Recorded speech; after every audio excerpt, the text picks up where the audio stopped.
Hello, I'm Latanja Muhammad, founder of College Cost Cutter.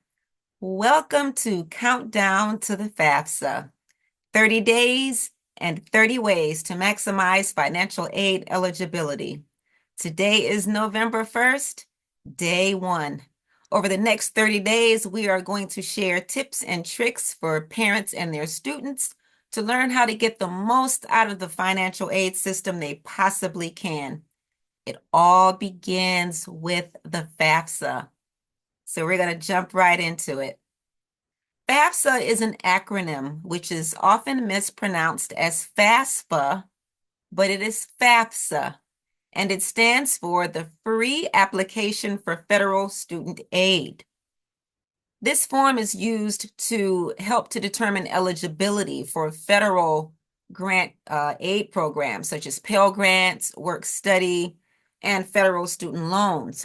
However, it is also required by funders of state grants and local grants, as well as institutional scholarships and grants directly dispersed from the colleges and universities.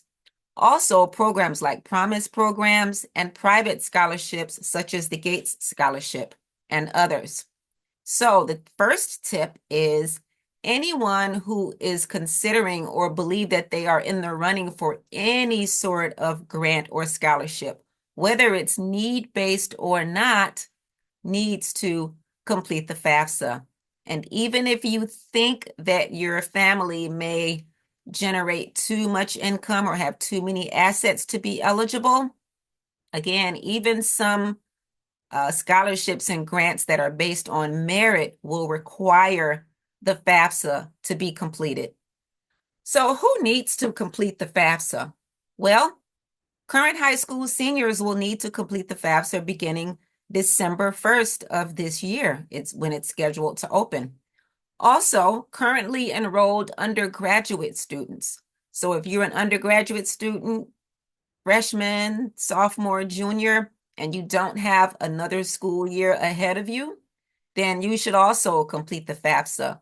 If you plan to graduate before the next fall term begins, you will not need to complete the FAFSA because you'll be done, you'll be graduating, and yay, congratulations.